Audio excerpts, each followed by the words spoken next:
Whenever you're ready. So many of you guys know that I'm from Dallas, Texas. And in Dallas, like I mentioned before, we're a really diverse city. And so my family and I, we love our Hispanic culture, so we try to embrace it a lot. And so one of the things we have every month is we have a salsa party at our house. And so I told a lot of my friends from school, and one of my friends, he's Vietnamese, and I was like, hey, you're invited to my salsa party. And so he's like super excited. He's like, yeah, I'm going to go, of course. So he comes up, and he shows up with a bag of chips and a glass of salsa. And so when he walks in, like my whole family is like, what is this Asian carrying? Like, what is this? You know, it's so funny. And my family, like, we speak in Spanish, you know, so we'll all start bickering, you know. And my friend's like, what did I do wrong? And he walks in and everybody's like dressed up in red, you know, everybody looks really nice. And when we're here, like, salsa music blaring, he was like, oh no. And so he realizes that it's not the same salsa definition that we have. And so, like I stated before, I have been growing up in a salsa environment basically my whole life, especially from coming from a Hispanic heritage.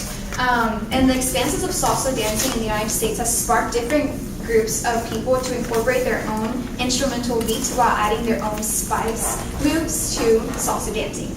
And so, despite the fact that many people think that salsa dancing came from Mexico or already existed in the United States, that's not entirely true. According to a book called Listen to Salsa from Francis Aparicio, he basically talked about how salsa dancing first originated in Cuba. And a lot of people coming into the United States started to bring salsa music with them.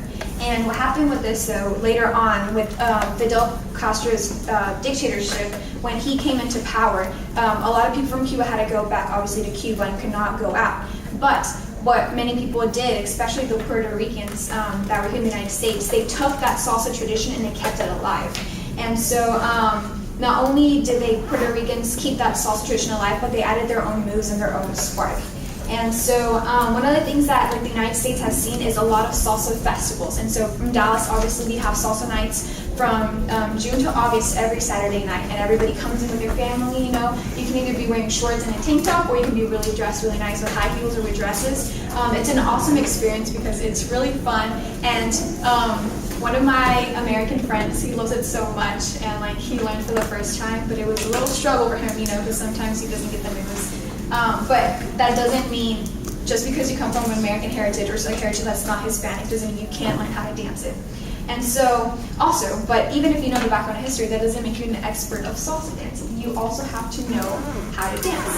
And so, there's different styles from a website called Salsa Gente. They do a lot of research on the different styles. One of the styles was, it's LA salsa. There's also Miami salsa.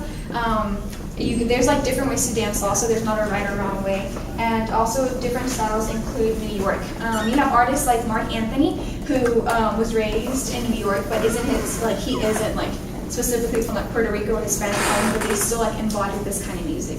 And so my visual aid helper is going to come up now, if you can come up now, and we're going to teach him how to dance salsa. Woo! And so, first, basically, if you like want to sit up on the top of your seats and like practice, you're free to do that. Okay, so this is like the most basic stuff, right? Some people use counting, other people use letters and rhythm, so I'm just going to use numbers so it's easier for you. Okay, so the guy is the one that dominates when it comes to salsa dancing, and they're supposed to lead you. That doesn't mean that the girl cannot lead you. Like it's okay, like if the girl wants to take charge. But the guy, you're gonna stand like this, okay, and then you're gonna go. This is base, this is home. Yeah. Okay, so the guy is always gonna start with his left leg, and he's gonna go forward, and then he's gonna go back home, and then he's gonna go with his right leg back, and then he's gonna go back home. And then you just like start doing that. 1, 2, 3, 4, 5, 6, 7, 8. 1, 2, 3, 4, 5, 6, 7, 8. Perfect. And then after you do that, you start adding your own groove. You can move your hips a little bit. You can shake your shoulders. You can use your hands. Some people start going like 1, 2, 3, 4, 5, 6, 7, 8. 1, 2, 3. Your right shoulder. That's okay because that means you're excited. Ready? So go again.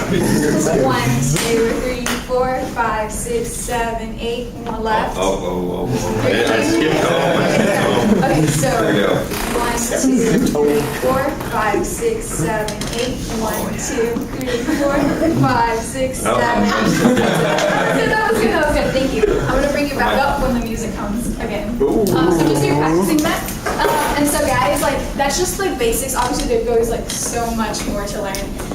But lastly, to my last point, salsa music is like just like there's different various ways for you to dance it. There's also different types of music.